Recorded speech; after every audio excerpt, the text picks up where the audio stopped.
എല്ലാവർക്കും നമസ്കാരം.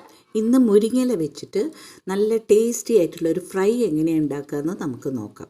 മുരിങ്ങയില നന്നായി കഴുകി വൃത്തിയാക്കി ഒരു ചീനച്ചട്ടിയിൽ കുറച്ച് വെളിച്ചെണ്ണ ഒഴിച്ചതിന് ശേഷം മുരിങ്ങയില എല്ലാം ചേർത്ത് 1 ടേബിൾ സ്പൂൺ വെളിച്ചെണ്ണയിൽ പതുക്കെ ഫ്രൈ ചെയ്തെടുക്കുക, സ്ലോ ഫ്ലെയിമിൽ.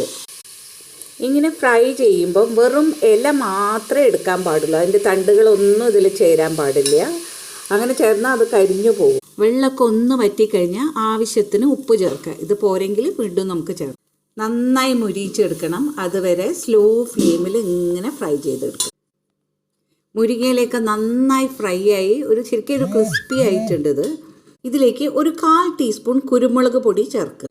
മുരിങ്ങയില ഫ്രൈ റെഡിയായി. ടേസ്റ്റിയായ മുരിങ്ങയില ഫ്രൈ റെഡിയായി. ഇങ്ങനെ ഒരു ചേഞ്ചിന് നമുക്ക് ഉണ്ടാക്കി നോക്കാം. കുട്ടികൾക്കൊക്കെ നല്ല ഇഷ്ടപ്പെടും. കൂടുതൽ ഇലയെടുത്താൽ നമുക്ക് കൂടുതൽ ഉണ്ടാക്കാം കേട്ടോ.